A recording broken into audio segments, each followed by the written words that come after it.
Je suis Guillaume Tissier, associé d'Avisa Partners et donc co-organisateur du FIC, Forum international de la cybersécurité. Donc ce forum, créé en 2007 par la gendarmerie, est co-organisé depuis 2013 par la gendarmerie et par Avisa Partners. Et l'objectif du forum est de rassembler tout l'écosystème de la sécurité, de la cybersécurité, pour, pendant 3 jours, évoquer l'ensemble des sujets touchant à la sécurité et à la confiance numérique.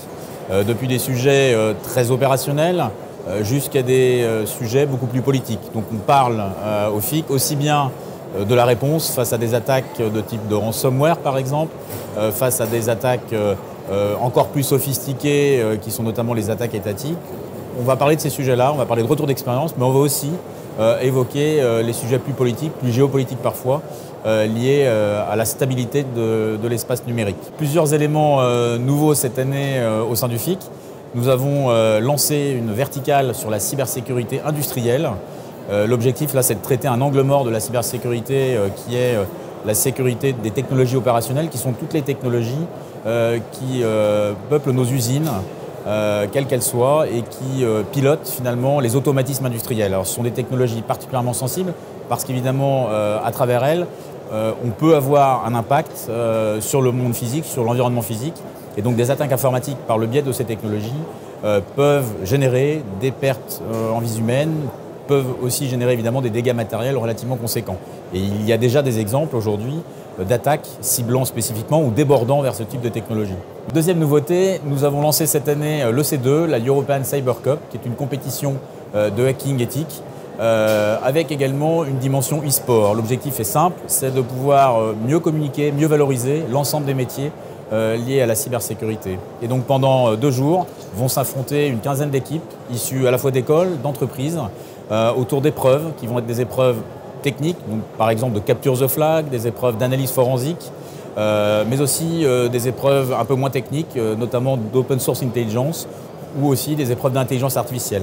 L'objectif est simple, c'est de valoriser ces métiers, ces compétences, et peut-être attirer demain davantage de personnes sur ces sujets en considérant qu'on a aujourd'hui une vraie faiblesse, c'est la difficulté de recrutement d'experts en cybersécurité que toutes les entreprises présentes sur le salon nous indiquent avoir aujourd'hui.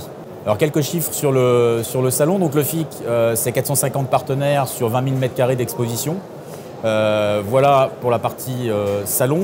C'est aussi un forum avec plusieurs dizaines de tables rondes, de présentations, de démonstrations. 450 également intervenants qui, pendant ces 3 jours, vont intervenir devant un public essentiellement d'experts. Et puis, en termes de visiteurs, c'est environ 13 000 personnes attendues sur les 3 jours. La crise sanitaire a eu effectivement un impact lourd sur l'ensemble des acteurs de la filière événementielle, comme vous vous en doutez. Avisa Partners, heureusement, n'a pas qu'une activité événementielle. Nous sommes d'abord une société d'intelligence économique et de cybersécurité, mais néanmoins on a dû sur les événements trouver des solutions sur les événements que nous organisons, notamment le FIC.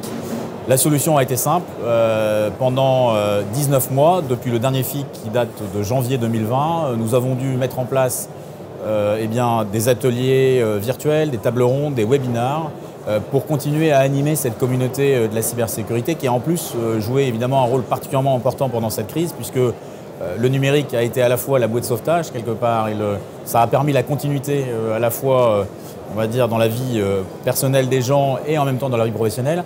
Mais cette crise a en même temps révélé que le numérique était devenu réellement systémique et que, comme tout élément systémique, il pouvait être affecté par des risques qui pourraient avoir un impact évidemment assez lourd. Et donc, on a vu une recrudescence d'attaques informatiques pendant cette période et donc l'objectif a aussi été de traiter de ce sujet.